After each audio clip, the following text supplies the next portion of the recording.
Morning, everyone. Welcome to our WAM webinar panel discussion on remote onboarding this morning. So my name is Niamh Gredan, and I'm a WAM project officer here at AHEAD, and I'm going to be your host today. Thank you so much for joining us today. We really appreciate everyone being here. I know it's a nice sunny day out there, so it's great to have so many of you join us today. So just before we kick off, so there is captioning available. So if anybody would like to watch with subtitles, just down the end of your screen, you'll see a CC button. So if you just click that, the subtitles will pop up. I do have co-host today, which is my colleague Rachel. She's also a WAM project officer, and she's going to be in the background doing tech. So she'll be answering some of your questions via the Q&A feature, and also sharing some links in the chat box. So with the Q&A feature, so if you're new to Zoom, if down the bottom where you're kind of similar to where you see the CC button, there's a Q&A. If you do have any questions for WAM or for any of our speakers, please do pop it into the box there, and we'll answer it at the end. We'll probably leave about 10 to 15 minutes at the end, and we'll go through the different questions that people have asked. In the chat box, please do comment or chat, and chat with other attendees throughout the session as well. And please do share any kind of thoughts or opinions that you guys have on remote onboarding. I know we're all kind of new to it, so I think it's really important that we do kind of have that conversation, and we all kind of learn from each other.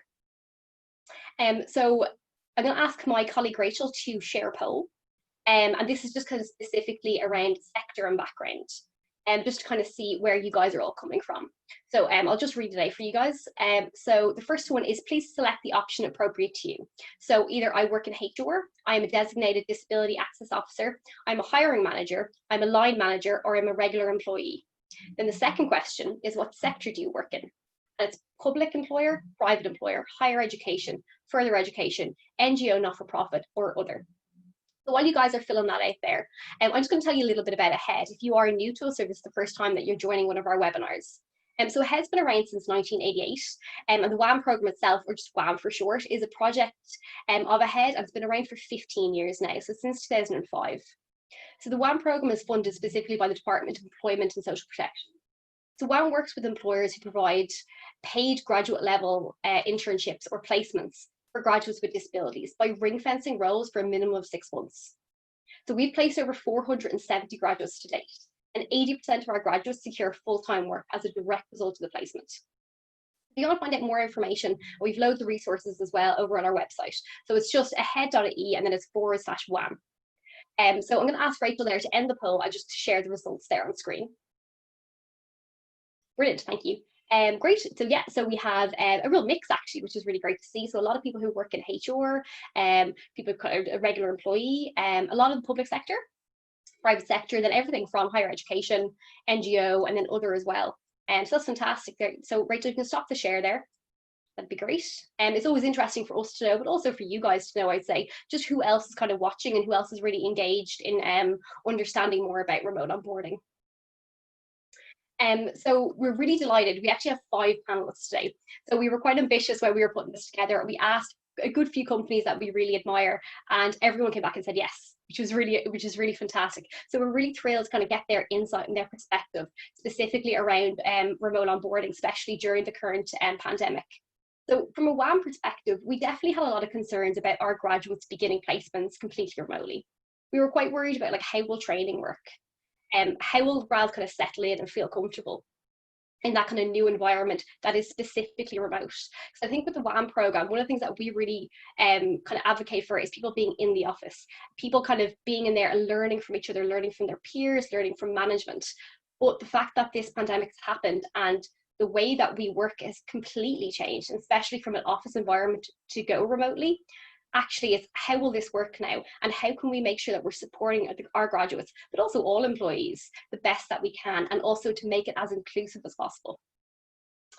So yeah, we've actually had a number of graduate start placements over the last few weeks, and we're actually delighted with the way that they're all settling in. So I know that we've worked quite closely with the companies that our graduates are starting in, and we know the amount of work that they put in as well, which I think is really important. It's that background work. I know when it first happened back in March, everyone was like, oh God, what are we doing now? But actually, now that you look at it, I think we've had a little bit of time now to kind of be able to prep, be able to put in place kind of structure and maybe strategy, and kind of say, okay, well, if we're going to be, working remotely for the next couple of months, for the next year, or whatever it is, how are we going to be able to train people in? How are we going to make sure that people feel comfortable and confident in the workplace? So this webinar for us is really important, that we do have really open, honest conversations about remote working. We want people to kind of say, well, you know what, we tried this and it didn't work, or this actually really worked for us, or we found this piece of technology not that inclusive. I think for us and everyone on the panel here, but also everyone watching, it's important that we do learn from it and that we do take that forward and we go, okay, well, like, how can we actually make our practices as inclusive as possible? So from that, I'm going to actually ask all our panelists to turn on their cameras, if that's okay. And while they're all doing that, I'm just going to introduce everyone. So we have Laura Flynn, who is the Graduate Recruitment Officer over at Bank of Ireland. We have Zoe Fitzpatrick, who is the Global Onboarding Coordinator at Salesforce. We have Anya Gould, who is the Talent Acquisition Senior Analyst at Dell Technologies. We have Siobhan O'Farrell from the NTMA, the HR Administrator. And then we also have Caroline McGroddy, who I'm sure you already know from previous WAM webinars. Caroline is the WAM Coordinator, and she's going to be specifically kind of discussing supporting graduates with disabilities throughout the process of remote onboarding. So before we start, I just want to remind everyone, so please do pop your questions into the Q&A. We're going to answer them at the end. I can see there's loads of chats coming in, which is really great to see. Please do chat away with other attendees and let us know where you're watching from as well. So thank you all very much for being here. We're absolutely delighted to have so much knowledge and so much experience from so many different industries. So what I'm going to do, so the first question that I really want to ask is kind of around a strategy. So around kind of onboarding in the first place, but how that's actually aligned then with this remote onboarding. So I'm going to come to Zoe first, if that's okay. I just kind of ask then, so do you currently actually have an onboarding strategy? And then how has that aligned with your remote onboarding? Yeah, we do actually. And remote onboarding for us is not brand new. We have had employees onboard remotely previously, but on a far smaller scale. So our strategy has mostly been around taking the onboarding program that we already had for remote employees and just scaling that massively to a larger audience. We also had to look at the things that were the most challenging, in our opinion, for learning remotely, which we thought to be enablement, and then just generally our staff's well-being and belonging. So that's what our focus has been on for our onboarding strategy. And it's constantly evolving. So we're taking into account the feedback that we're getting from our new hires through surveys. We hold office hours a week later to check up on them. So this feedback is driving our strategy forward, and it's changing like on a daily basis. And we do structure it mostly around our own cultural values. So, you know, trust and equality, and, you know, making sure that they basically feel that they're well, happy and healthy and can bring their whole selves to work. I think that's a really interesting point. I think it's this idea that it's getting that constant feedback, the fact that we don't know everything.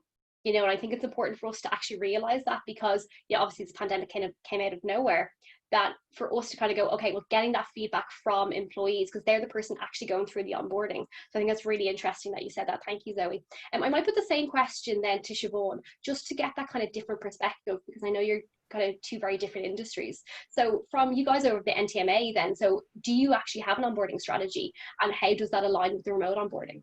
Yeah, so we do, but unlike Salesforce, we had never onboarded anybody remotely. So obviously when March came and COVID hit, we just were like, let's freeze onboarding. We can't do this.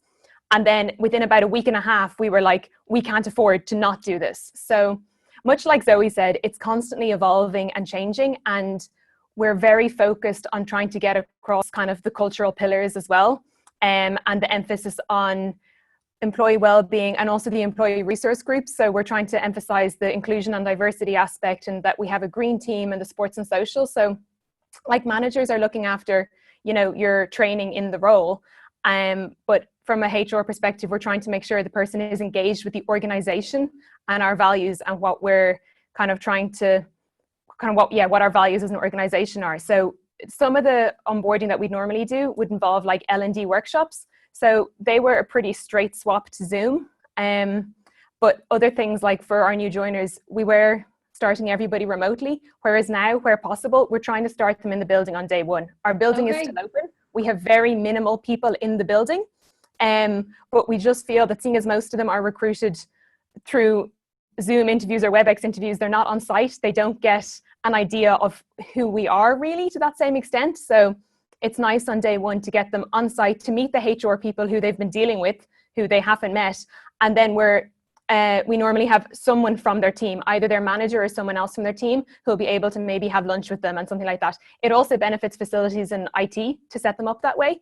That was kind of asked of us from facilities and IT, because there's a lot of tech to happen to make people's first day go smoothly if they're starting remotely. So basically, just, yeah, like Zoe said, it's constantly evolving, but our emphasis is really on the engagement with the organization and our values and how we can get the culture across.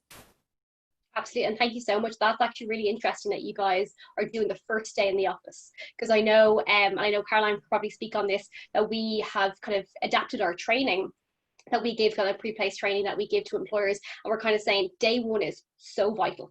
You know, make sure you have that checklist in place, because it is the first time coming, whether you're physically walking in or it is a Zoom thing, it's the first time actually going into that new work environment. I don't know, Caroline, if you'd like to mention maybe how we've kind of changed our training to kind of include the kind of first day and the first week.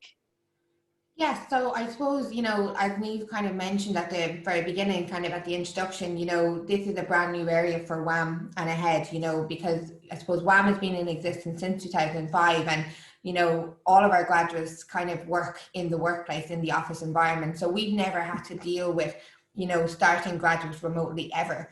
So we do have a number of different processes in place, such as the needs assessment, for example. So the needs assessment is one of the cornerstones of anybody starting a WAM placement. It really kind of tries to identify what support that the graduate may need in the workplace. So I suppose, back in May, we were kind of going, right, we were chatting with employers, they're still going to be recruiting. So we've had to look at our processes, particularly the needs assessment process, because if they're starting remotely, what other questions do we need to be asked in the company? Okay, so we kind of looked at our needs assessment form. So we have a very systematic process, and we re-looked at our forms. We put a brand new section in for the graduate to complete about what concerns they had around remote working. And, we placed a few graduates since, and it's definitely two of the biggest things that are coming across is communication with my colleagues, and also just kind of concern about broadband issues. That is actually the biggest concern, and using an old laptop. And similarly for employers, we've asked them, what's the first day going to look like? And please give us as much detail as possible. So if they are going to be on site, who's meeting them? Who's going to be their point of contact? And if they're working remotely from day one, there needs to be very clear communication as to who's going to be that point of contact in relation to IT and everything. So we kind of redeveloped our needs assessment process to try and look at, okay, if they're starting work remotely, what do the employer need to put in place for them, according with law. So it has been a huge learning curve. And even after we had our first 3 graduates placed, and we kind of sent off the new forms to the line manager, and we got the forms back, and I was like, they're not giving us enough information, so we need to re-look at the questions that we're asking. So I went back to one of the line managers, I said no, and I really was so specific about what platform are you using, everything. And we actually then incorporated that into our NA2 form, which we are now using, which is great because it's actually given us a lot more detail. But yeah, definitely it's been a learning curve for us in WAM, just kind of trying to identify any support that the graduate may need, be it working remotely or, the first day in the office, and then kind of working remotely after that. So yeah, huge learning curve for us in WAM.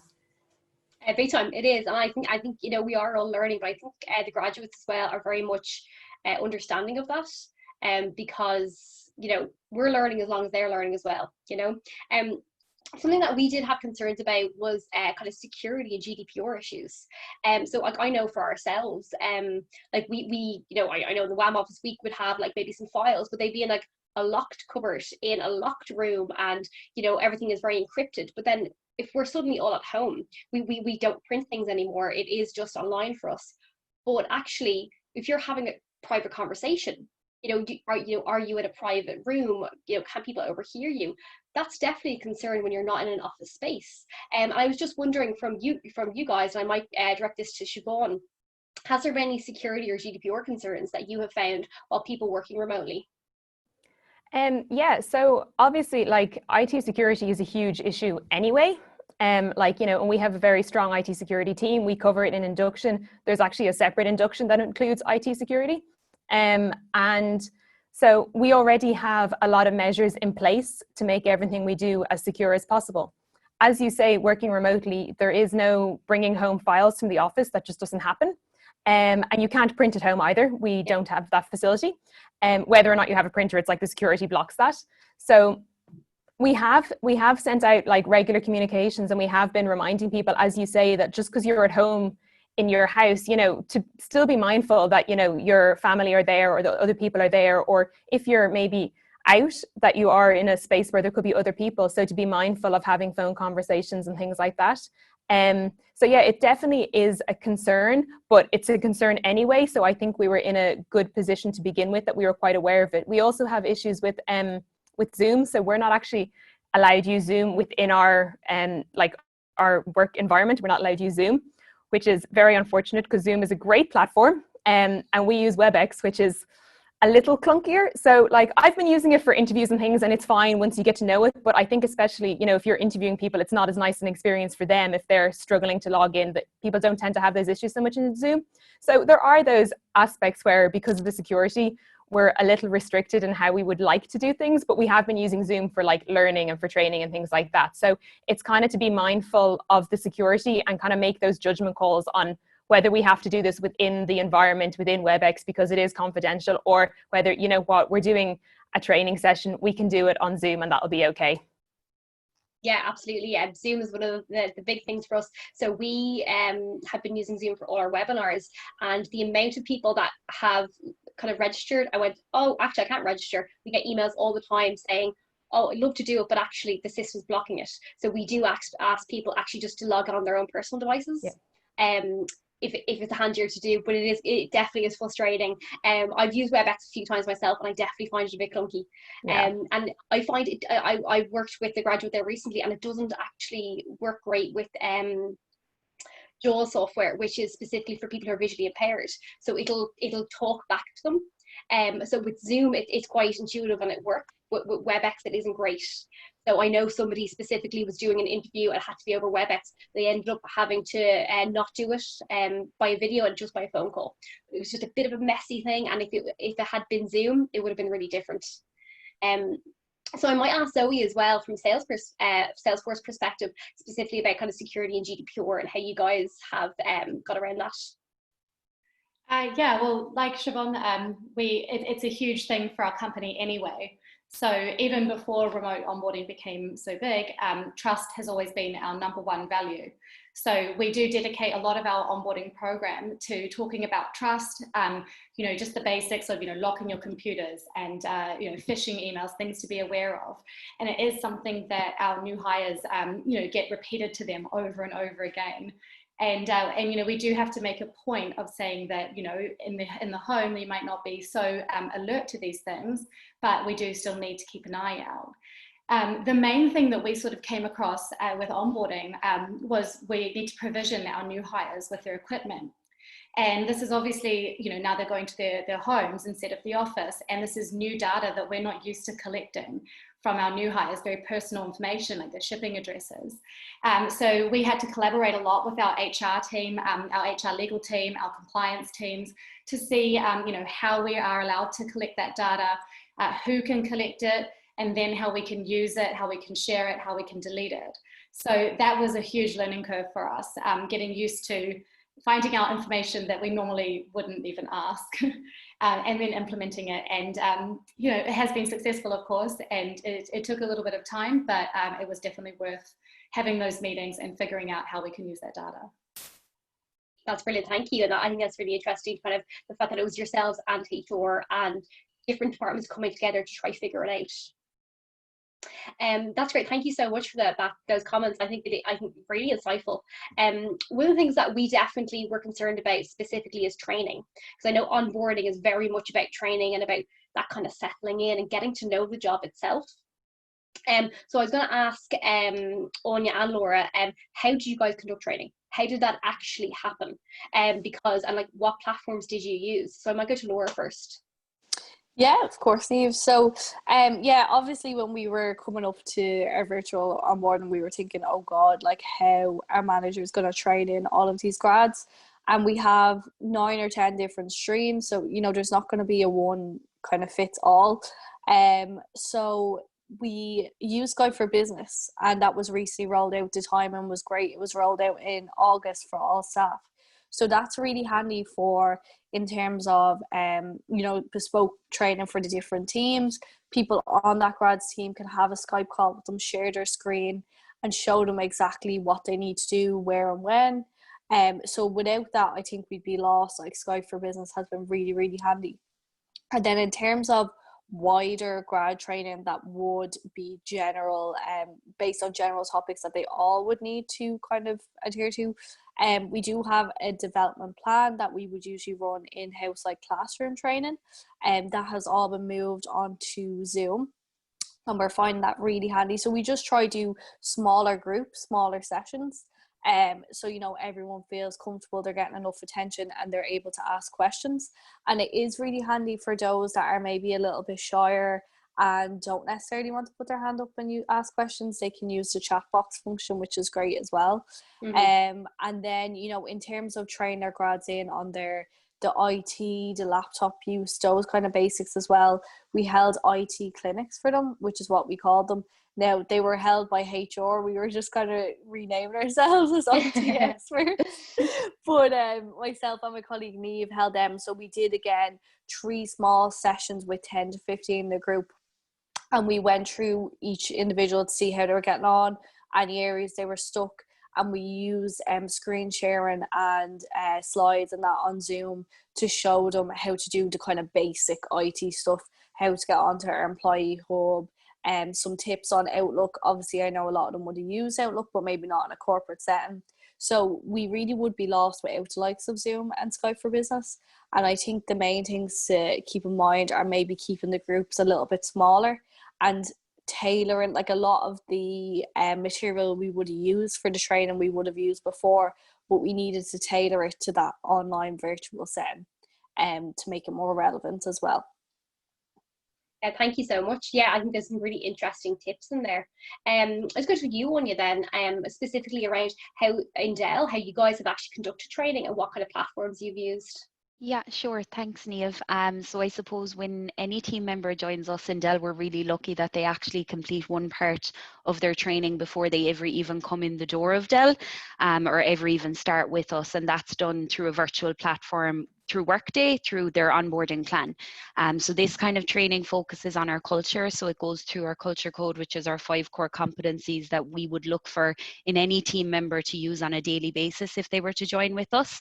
So we're really lucky that this training also covers things like our ERGs and our give back initiatives. So really it's letting the new hire get a sense of the culture before they ever even join with us, and before they get into that systematic training of what they will need to do on a day-to-day basis. Because I think it was Siobhan mentioned, you know, the culture and getting that across is so important now that we're gone virtual. We don't want that to get lost. So each team then builds out a training plan for their new hire, and as part of that, the team member is buddied up with someone from the business, aside from the manager. So somebody that they can confide in, they can ping during the day if they're having any technical issues, if they don't feel comfortable getting onto their manager to ask those questions. Then I suppose for the first 2 to 6 weeks, it's about getting familiar with the tools and the technologies they'll need to do their job. And then from the 6-week mark, it's about the manager developing a development plan with that new hire and incorporating in all of our online resources. So we actually have something called the Learning Studio in Dell Technologies, and it's essentially an online platform like Netflix, but for learning. So you click onto this platform and you can get TED Talks, you can get articles, you can get podcasts, anything on any topic that you're interested in, whether it be related to your role or just your general interest. So that platform was actually rolled out a year and a half ago, but you know, we're really lucky that we have it in place for this year particularly, and that team members are using it already. So I suppose all of those trainings then that the manager does with their new hire would all be delivered on Zoom. We used to use Skype for Business. I know Laura mentioned that, but we've actually been migrated away from it. Over the next 6 months, we'll all be taken off Skype for Business. So we're really trying to utilize Zoom and actually Microsoft Teams a lot more as well, which is a very collaborative tool. So that's going well so far, and you can do calls and things like that with with it as well. From a graduate and an intern perspective, it is a little bit more hands-on. So we're very conscious of the fact that these people have never worked in an organization for the most part before. So for our graduates, we have a half-day induction on their first day that we rolled out this year in particular. So that goes through IT functionality, how to raise a HR ticket, where to find things, that kind of stuff. And then for our interns, they actually have a full day boot camp, which was a 2-day in-class boot camp, but we needed to map that to virtual. So the intern team did a great job of getting that done. And we also had weekly connects with the interns as well each week while they were with us for the 6 months, to make sure that they constantly felt connected and looked after. So yeah, for us, it would be Zoom, Outlook, Teams would be really the big ones. Brilliant, thank you. And Caroline, I was going to ask you from a perspective like of accessibility, what have you found from our grads and different kind of companies that we've worked with have been the most accessible platforms? So we actually did a webinar back in May around kind of accessible platforms, and we had Stuart Lawler from Sight and Sound Technology, and he definitely advocated for Zoom and Microsoft Teams as being the most accessible, not just in terms of people who use screen reading software, but just even in terms of interface and user friendliness. You know, I think you mentioned WebEx there. I did a webinar yesterday on WebEx as a panelist, and I just found it so confusing, and I think it was the 4th time I've used it, so I can't imagine someone who's going for an interview trying to figure out how to use that. But anyway, so in relation to training, so that is one of the things that we're kind of looking at again in our needs assessment, is around what platform they're using. And I think someone kind of mentioned about sharing your screen, and that's great, but what if the other person, the graduate, actually has a visual impairment? Like they may not be able to actually see the manager or the buddy sharing the screen. So it hasn't come up yet in WAM, but it is going to come up. And I think, you know, we're really in WAM, we're really going to have to get our thinking hats on and go, right, how can we make sure that, you know, the person can still be trained effectively, but maybe have to do it a little bit different. So whether that's sending the presentation in advance and allowing the graduate time to read over that and making sure it's accessible, so it's tagged properly, so it's got the correct heading, you know, it's got the appropriate font sizes. And that is actually something that we've actually developed in AHEAD as well. So my 2 amazing colleagues in the education side of AHEAD, Lorraine and Trevor, they both have been doing kind of accessible kind of Word documents and accessible PowerPoint webinars, and they're all available on our website. So they've actually talked about why you should be using your PowerPoint in an accessible way, using the heading, so heading 1, 2, 3, because it's easier for navigating. So if someone is reliant on a screen reader completely and they are at home, they can easily jump between sections. Whereas if they were in the office, you know, the person could actually go, oh, I'll just move that down to the next section. But because they're working from home, it's so important to make sure your training materials are accessible. So, you know, you guys having your manuals and stuff, make sure they're tagged properly. Make sure if you've got images there, there's alternative text behind it. Because, you know, if someone is, you know, visually impaired, they won't be able to see that image. So it's very important that you kind of look at your training manuals and processes and make sure they're accessible, because it's easier for everyone. It's not just for the person who has visual impairment, but just for navigation purposes, it reads a lot better on the eye. So it is all available on the website. I'm actually going to put the link in the chat if anybody wants to access those particular webinars. They're recorded and there's more detail on our website as well. So I'll do that now. That'd be really great. Thanks, Caroline. Actually, once you were saying that, I was like, oh, I should be actually going to get the link, but thank you. I just want to ask this question as well, just specifically around how do managers measure productivity? Because I think it's one of those things, and I know I've heard a lot of comments, people saying, oh, sure, people will just be dossing now, doing no work at home. But actually, I think that a lot of people, we've really realized how trust is so important and how people want to work and people want to do the best that they can do. You know, it's not like everyone's at home sitting around doing nothing. People are working, and I think there was that, I'd say there was that fear from a management perspective, if people were at home, because we can't see them, are they actually working? But I think, and I know from our perspective, and especially the graduates that we've worked with, we've seen that productivity, to be honest with you, I'd say it's higher at home than it has been in the office. You're not going to offer as many kind of coffee breaks. But I was going to ask maybe Laura, from a Bank of Ireland perspective, how are managers measuring that productivity of their staff? Yeah, so you're definitely right there, Neve. I think we wish we could be sitting at home relaxing, but it has been far from relaxed. Definitely, you know, you're not taking as many breaks. And again, the trust is really important. And especially with someone who's completely a new joiner, a grad, like obviously you would hope that all managers would, you know, totally just trust them from the get-go, openly and honestly. But obviously there is going to be like concern, not necessarily concern, but you just want to keep an eye, make sure particularly that they're not, we've been saying to them every day, like, we don't want you to be at home not knowing what you're doing and being afraid to reach out and ask someone. Because there'd be no worse feeling. You know, I remember from joining the program, being in the office, being next to people and thinking, oh God, like, I really don't want to ask them this. It's stupid, but I have to ask. But it's even harder and easier at home when you're so disconnected from people. So I think the key for us has been communication.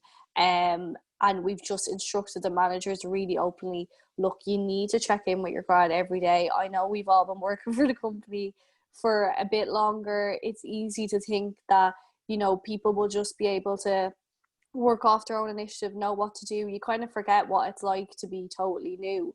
So we've been having what we call peer calls with the grads. So obviously they're only here 2 weeks now, but every Friday for the months of September and October, we have a call with them ourselves to check in with them and to put them in small groups and for them to talk with each other about their experience so far, anything they're struggling with.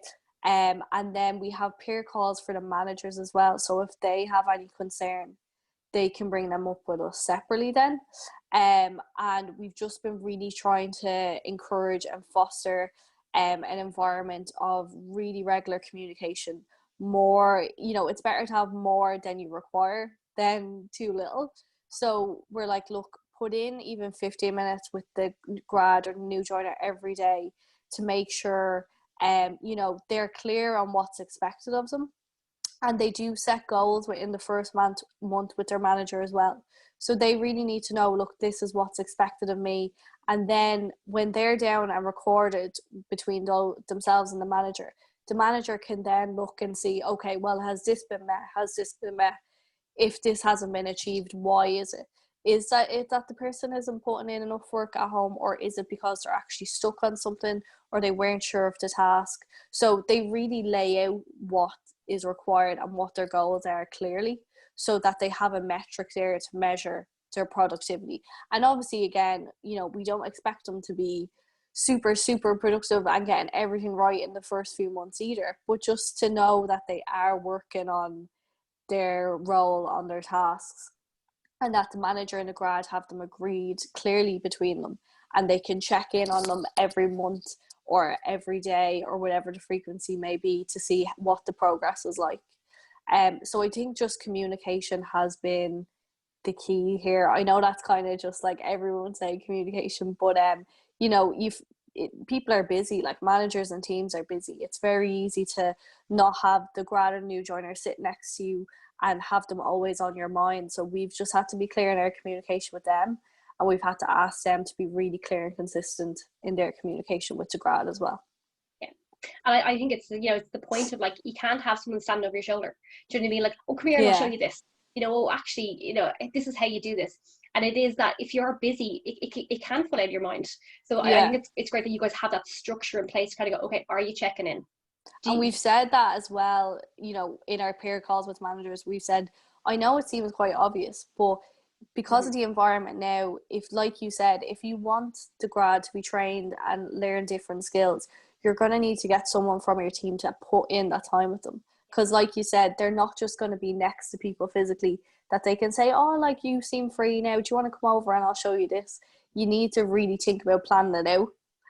Rather than doing it on that kind of ad hoc, more like organic basis, I guess.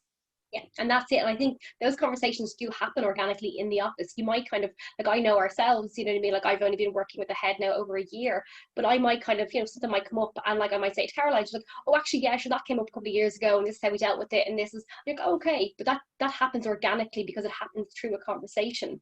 Yeah. Whereas otherwise you have to go specifically to talk about it, and you definitely miss those little nuances in the office, I think. Yeah, definitely.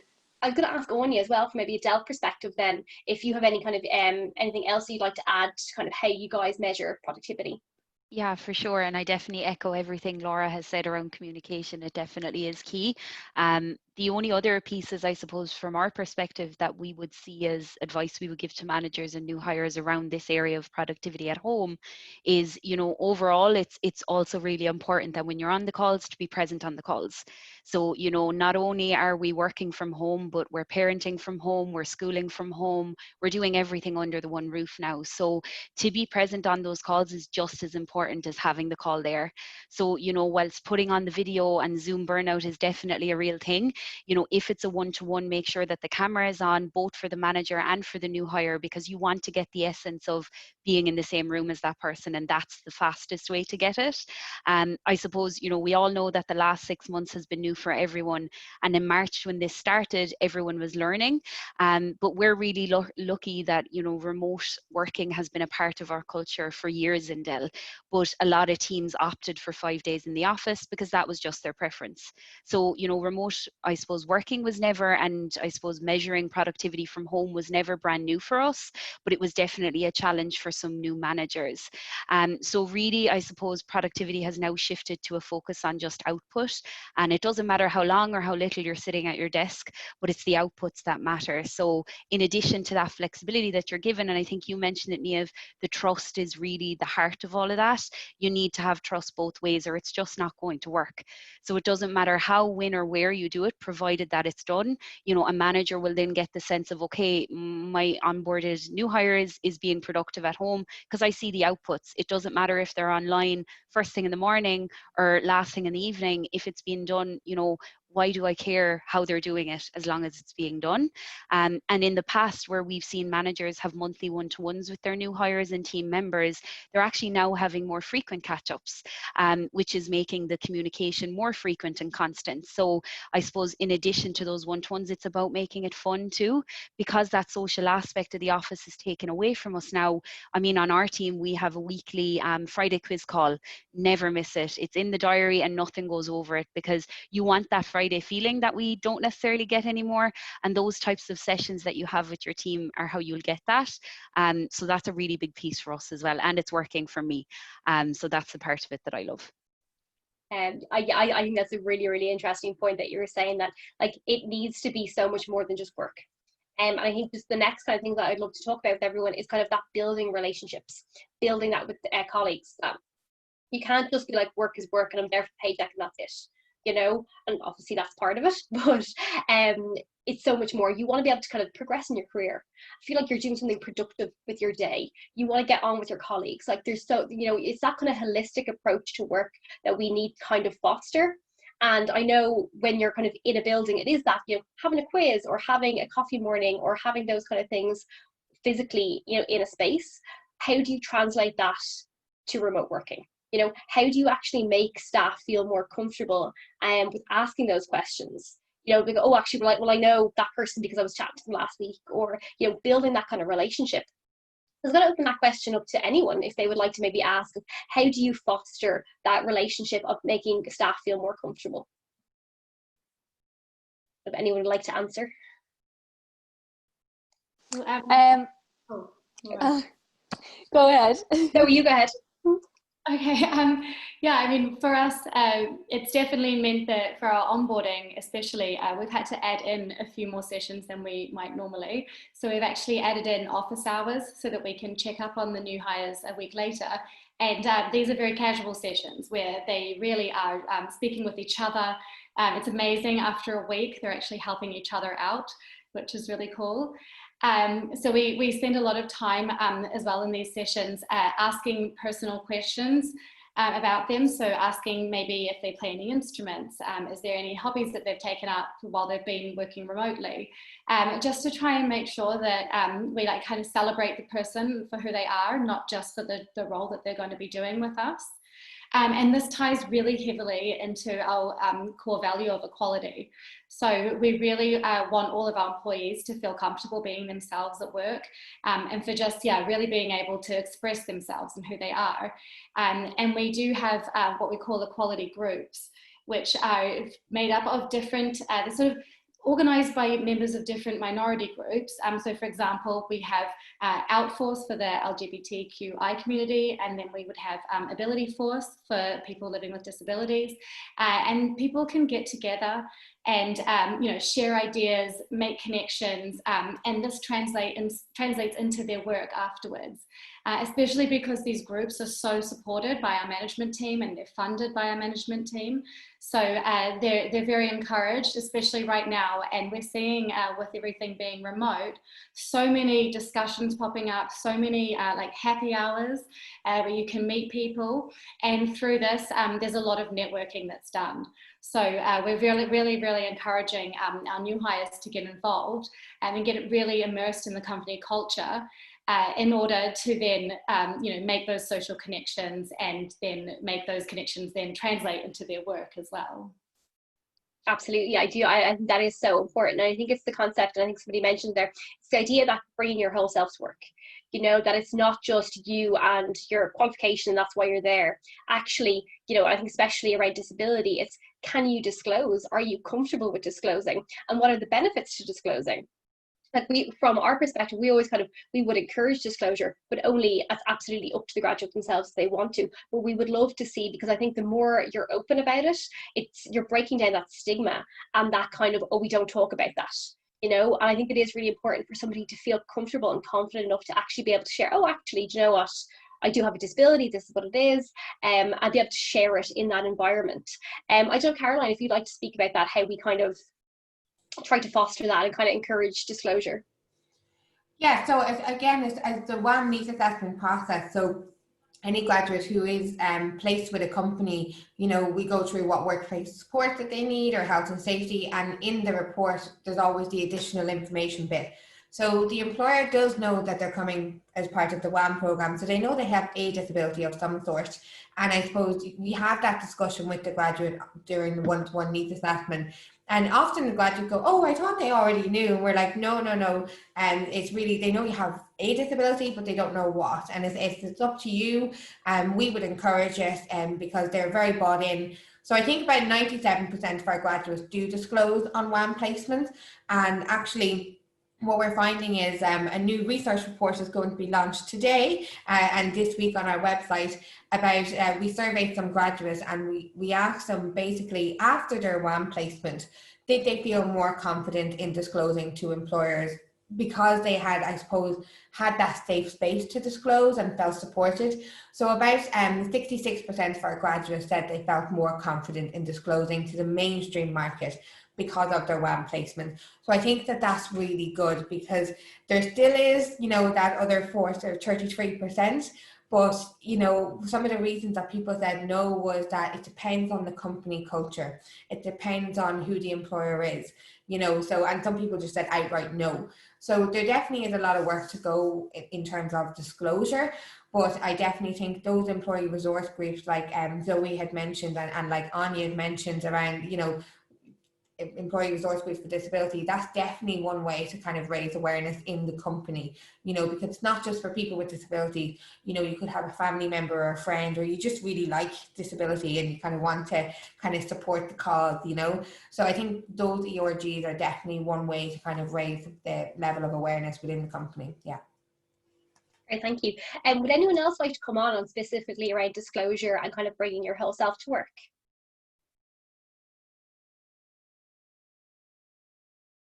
No, that's totally great. So yeah, no, I do think it's it is incredibly important, and we definitely encourage it. But at the same time, the person has to feel confident with themselves to do it in the first place. And it is about how ourselves, but also the organisation, foster that environment.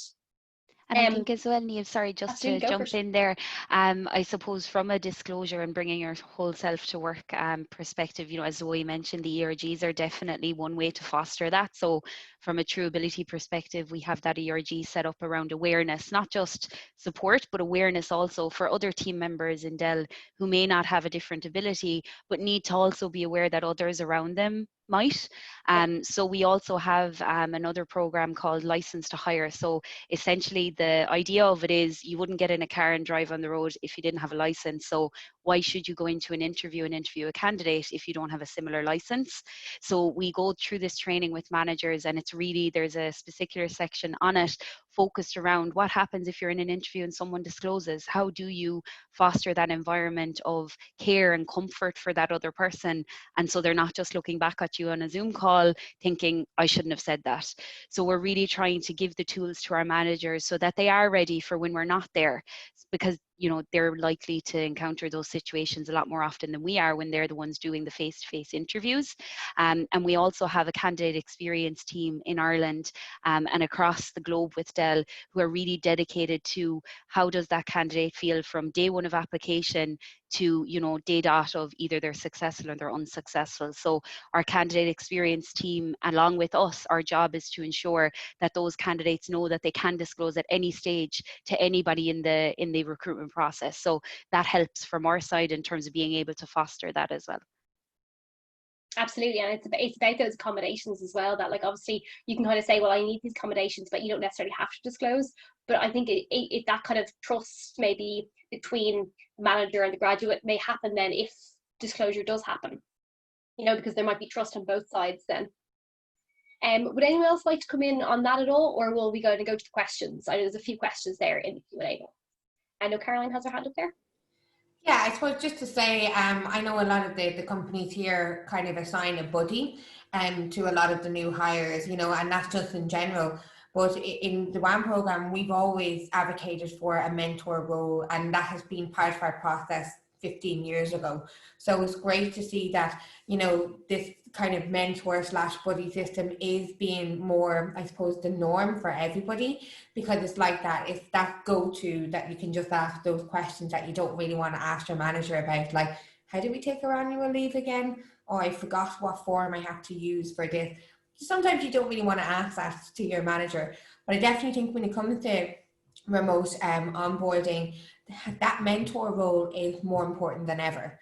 Like it really is, you know, because it's that one other point of contact that you have from day one in the company, you know. So they're the ones that, there's only 2 people generally that you kind of know, or maybe 3 including the HR person. But you know, if you know that you have a mentor or a buddy assigned to you, you're going to feel a little bit more at ease on your first day and your first week. So in terms of WAM, what we have done, we've actually looked at our pre-placement training with our mentors and managers, and we've kind of adapted some of what the mentor's role should be in this new environment, because we're really kind of honing it that you are literally the only other person aside from the manager that the person knows. So you're kind of probably going to have to take a little bit more responsibility on talking to them about the culture of the organization and whatnot. And particularly we work with public sector companies as well, so like the civil service, and you know, the mentor in those departments are just as important as well. So definitely, you know, that mentor buddy system is really important in just in general, but remote working, I think it is more important now than ever. Yeah. Siobhan? Yeah, just to kind of jump in on that, like, I think it is important as well, kind of to echo what Caroline was saying, that like, if the person is only dealt with HR and their manager, that's not enough. Like, they have to get to know their team. And it's great, like, we obviously, again, the employee resource groups are great, and like we've been doing virtual coffee mornings for well-being and things like that, so people can meet other different people. But I think it's just important that, and I know for most of the teams, or for all the teams that we're recruiting for, they are aware of this, and it's certainly something that they're doing. But certainly for new joiners, yeah, as Caroline was saying, especially remotely, it's not enough just to know your manager. Like, you have to be familiar with the team and know the different people, because you're not going to want to ask your manager everything, and they might not have time for you to ask them everything. So, and I think as well, because people can't turn around in the office, people sometimes like to spread the questions out to different people. So you're not constantly bombarding the same person with your questions that you might consider to be kind of silly. So I think it's good for the teams on the whole to make the effort to certainly support the new joiner, and it's not just down to the manager. Absolutely, I think it is very important. Zoe, would you like to come in there? Yes, I'm just going to also switch to skip it very seamlessly. Yeah, say as well, those trail guide, we call it a trail guide. So that's somebody who can support the new hire. And, you know, we really want to encourage this asking questions because like Siobhan was just saying, sometimes people feel like they can't ask the same person. They can't, you know, they're going to be bothering somebody if they keep asking. So one of the things that, you know, I'd really encourage people to leverage is if you have like an internal kind of intranet system, something like this, because we often use, we call it concierge, and it's our service cloud. And it is a system where you can sort of type in a question and get articles that will give you that information.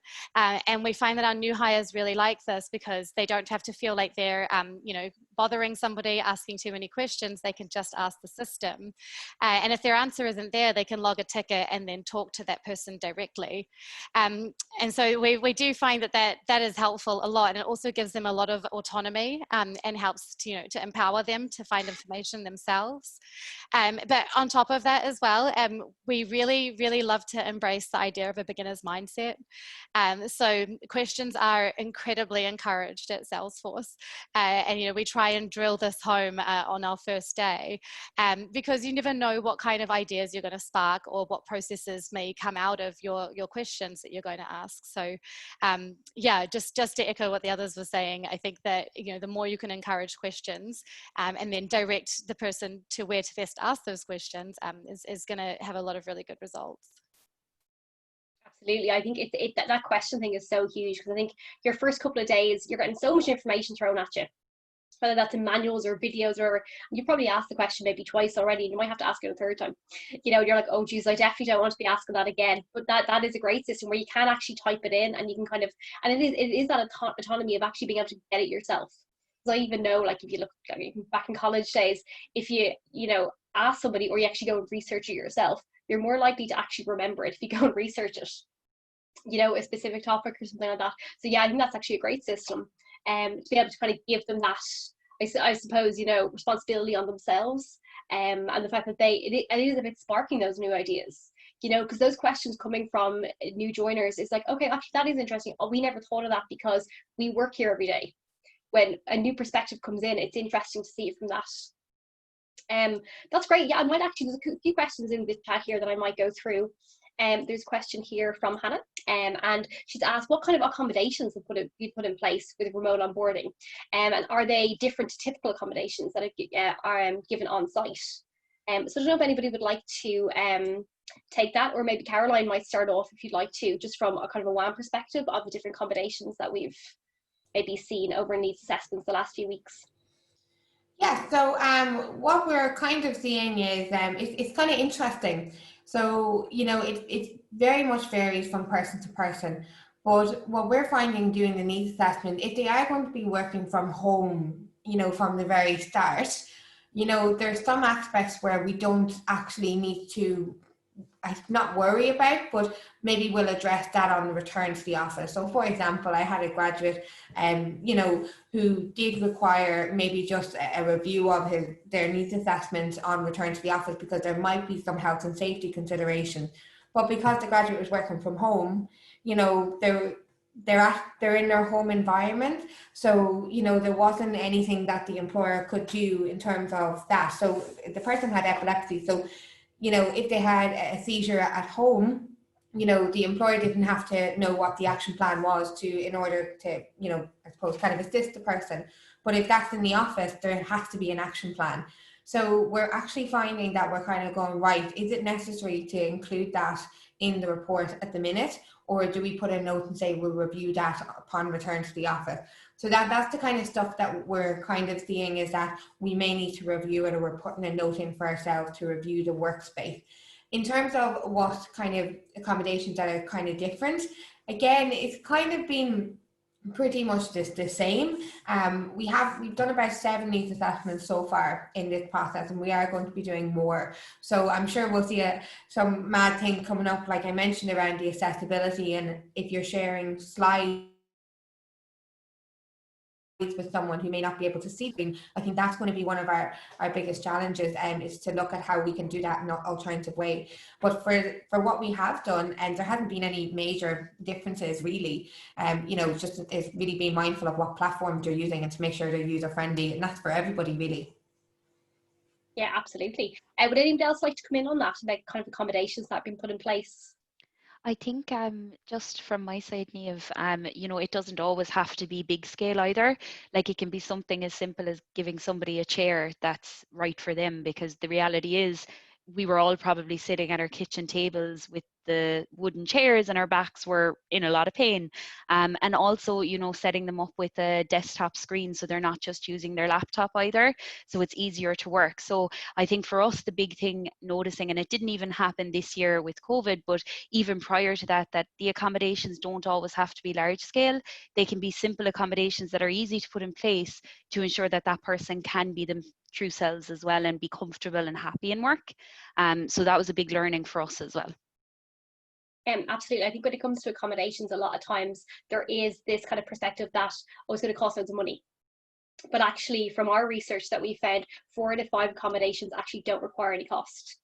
A lot of the time, it could be something as simple, oh, a footrest. We might already have a footrest in the office that people can use, or the chairs, that there's actually stuff around the office that can be reused. Or a lot of the accommodations that we actually put in place are workplace tasks. So it's actually not something physical, it's how you deliver work, how you actually interact around communication, or around how the person likes to be trained in. So a lot of times that's the accommodation. So that doesn't really change because it's remote versus being in the office. I think what I found when I've been doing these assessments, it's just that constant checking in and maybe that communication, which we were discussing earlier. It's just that maybe more communication just because you're not getting it face to face. But from my perspective, I definitely haven't seen the accommodations change dramatically. Great, there's another question here then, and specifically actually for yourself, Anya. Says, can you describe in more detail the workday training employees receive before joining and the content? Yeah, absolutely, for sure. So it's everything that is covered that is applicable for any employee, regardless of the BU that you're joining in specifically. So I think the video starts off with a welcome message from Michael Dell himself, welcome you to the company, excited that you're joining, that kind of stuff. And then it really goes into our employee resource groups, how many of them there are in Ireland, what different types of events and pieces that they do. If you're an individual contributor team member, it goes through our culture code and the fact that those are our 5 core key competencies that we look for and expect you to demonstrate on a daily basis in anything that you do, and that's kind of like our foundational level. And then if you're a leader, in addition to that, it would go through the culture code, but it would also go through our leadership principles as well, that we would expect how we would like our leaders to lead a team. So that would also be additional. And then it would go through things like the tools. So the learning studio I mentioned, now it wouldn't go into too much depth because obviously you don't want to overwhelm a new hire the week or 2 weeks before they even join, when they're trying to get their head around all of this stuff. But it would necessarily say, here are all of the things that you can use on a daily basis to help you do your job. So it's kind of like an introductory call almost, but you're watching it in video format, just so that you're not coming in on day one and wondering, what type of culture am I walking into here, even though, because especially with our graduates, we hire them, pretty much 12 months prior to their start date. So a lot of people can forget sometimes what's listed in an interview and what's discussed. So it's kind of a refresher as well in terms of what we would have discussed with them at higher stage as well. Great, thank you very much. Great, there's another question here, and it's kind of specifically around if somebody's particularly vulnerable because of COVID-19. Which actually, to be honest with you, when I was putting the questions together, I definitely didn't think about. So they were kind of saying it's great that you could go into the office maybe 1 or 2 days, but actually if you are in a high risk category because of the pandemic, maybe that's not an option. I don't know if you guys have any experience, particularly with people who might be particularly vulnerable, and how they may be getting on. Siobhan? Yeah, sorry, just to say, because obviously I said that we invite new joiners in on day one and we invite their team members in. We do not make anybody come into the office. Of course. So just to be clear on that, like we've said to all our employees that until the end of 2020 anyway, they can all work remotely. So really what we're doing at the moment in our pilot phase is having small numbers in, but people who want to be in are getting the opportunity and people who don't want to be in are fine. We're not requesting that they come in, so there's a very small number of roles that are in on a regular basis because it's kind of for their role, they have to be in the building, but that is very, very minimal. And even within that, if someone is living with someone who is at risk, As soon as they disclose that, obviously we'll take that into account and make other accommodations for them to be able to, you know, do aspects of the role remotely and maybe take on some other work while they are working from home. So certainly from our perspective, while encouraging people to be in the office and while it's nice to meet people and see people, we're absolutely not forcing anyone to come in. And other than that, like, I know some people like have met their manager offsite. So, you know, if you were living maybe in Meath or something and your manager happens to live nearby, instead of you both coming into the office, I know people have gone to a park locally or something like that and met there. So therefore, you don't have to trek all the way into the city centre, but you can still kind of build the relationships that way. So certainly if people don't want to come into the office, we're obviously totally okay with that. And to come into the office anyway, you do have to do COVID return to work forms, you have to disclose information. So there is a lot around that. And then we audit who's in the building every day. So we're taking a lot of that into consideration, and not, so basically every single individual really can decide to a certain extent with their manager whether or not they're comfortable being in the office at the moment. And what we're finding is a lot of people are really happy working at home, you know? Yeah, I think it has that kind of flexibility, you know, and I think people might have care responsibilities at home, or if it is disability related, actually maybe to do with fatigue or even physical disability, actually work from home. It is that kind of balance, which I think we may see in the future. Zoe, would you like to come in there? Yeah, for sure. I mean, we have very similar policy that, you know, we're not going to make anybody come into work who doesn't want to. But as we're a tech company, we've of course made software to help us deal with this.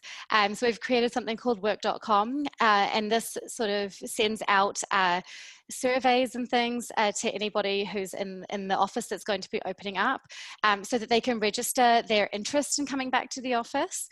So if they're not interested, they can basically opt out.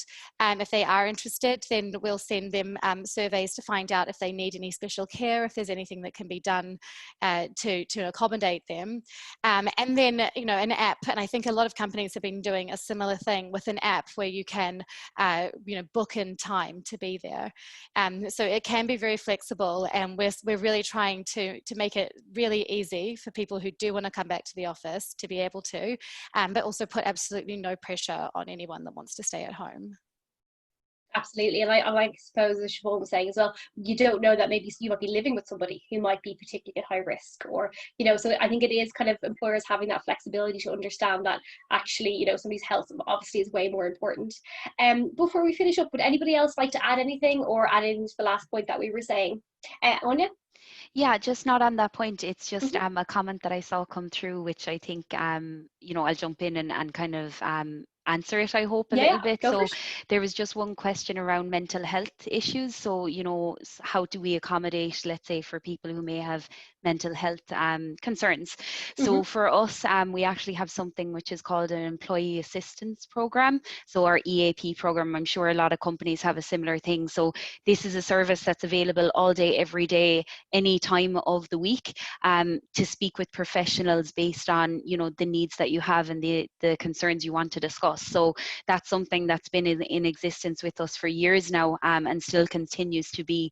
So I know that, you know, we're definitely advising our managers to be more aware of that as well, because sometimes managers may not be either, to mention it to their new hires on day one, because obviously with this balance that we're all trying to strike right now, sometimes it can get overwhelming and the lines can get blurred. So to feel like you're not alone. So that's definitely something that we try our very best to make people aware of as a service that they can reach out to. If, for example, you know, a conversation with their manager isn't enough for what they need. So that's definitely one point. Great, thank you for adding that. Actually, that's our next webinar actually is going to be taking place on the 16th of October, and it's specifically around mental health and returning to work. Because 14th of October. Oh, apologies, 14th. Sorry, today's the 16th. Sorry, 14th of October. Yeah. I had this month in my head. Sorry, so 14th of October. Yeah, and actually, if Rachel, you can pop the link into the chat, that'd be fantastic. So yeah, so we have been kind of discussing it ourselves, and I know back in June, we did have we had Fiona Coyle from Mental Health Reform specifically discussing mental health, because we had a webinar around the kind of future of the workplace. But Fiona's going to come back and actually do a whole webinar specifically talking around mental health, because it's going to be, like, obviously, you know, I think we have a mental health crisis in the country as it is, but I think because of the pandemic and everything that goes with that, it's going to be so much harder. So I do think it's so important. And we actually have another question there from Niall. Niall Hallam from ASB. So is there any disabilities that are struggling to be supported more than others from a remote point of view, and what supports can be offered? I don't know, Caroline, would you like to answer that one? Yeah, so I wouldn't say there's one disability that would, require more support. I mean, it's very holistic and it's very individual. I did kind of share some concerns around, the training aspects of, if you are training someone in who is reliant on a screen reader, it may be difficult, but there are ways around that, and that is what reasonable accommodation is. I think what's really important is that employers, and everyone spoke about it here on the panel, that isolation piece is not just applicable for people with disabilities. And if you're referring to people with disabilities, I'm talking maybe people who have mental health difficulties, but it actually applies to everybody across the board. So it's actually kind of creating a culture within your organization that you allow those kind of virtual coffee chats, kind of meetups where you're not just talking about work, that you're actually getting to know the person, and that will help people with mental health to kind of settle into the organization. If you're talking with people with autism, for example, or maybe ADHD, is being mindful of that and not expecting them always to be on. So I think can't remember which one of you said it, I think it kind of applies to a lot of you, but you mentioned around, if your hours are not fixed because you recognize that people have other stuff going on at home, maybe they're sharing a house with 4 other people and they're all relying on the same Wi-Fi broadband. Even today, I have a housemate, and I said to her, I'm doing a webinar 11:30 to 1 o'clock, so you better not be on any video call because you're ruining the internet. But I think, I suppose for people with ADHD and autism, it is allowing them the flexibility to kind of take those rest breaks when they need it if their screen time has become too much for them. So it's very hard to pinpoint. And I think if employers have policies that apply to everyone, that benefits people with disabilities. It's universal design for learning. We advocate for that a lot in AHEAD in terms of the colleges and further education as well. So I think that we really need to be promoting universal design for learning or working within an employment context as well. Brilliant, thank you for that. Would anyone else like to come in on that at all? No, that's perfect. And yeah, no, I know we kind of wanted to finish up a bit before 1, because I know kind of people once the hour is kind of in, I know people are working and doing that. But yeah, so we're just going to finish up now. So just want to let you know that you're going to be sent a Survey Monkey. I think Rachel might pop it into the chat box there, but you'll also be sent it once the webinar is finished. It'll literally take 2 minutes. So if you could fill it out, we'd really, really appreciate it. It's always great to get feedback and just to kind of see what other topics that people would like to hear from our webinars. And yeah, so as I mentioned before, the 14th of October, it is a Wednesday, is our next webinar. So it's mental health and returning to work. So we would love if you guys could join us. It is live on our website right now, always free. And yeah, just pop in and register, it'd be fantastic. I want to say a huge thank you so much to everyone for joining us today, and especially Siobhan, Zoe, Anya, Laura and Caroline. It's to get, I think, so many different perspectives, to get your insights and just really honest conversation. We really, really appreciate it. So thank you so much. Thank you to PCR for doing the captioning, and thank you very much to Rachel as well for doing all the tech in the background. So I hope everyone has a lovely day, and we hope to see you guys next week at the webinar. Bye now. Bye everybody. Thanks, Bye. guys. Thank No you. problem. See you guys. Bye.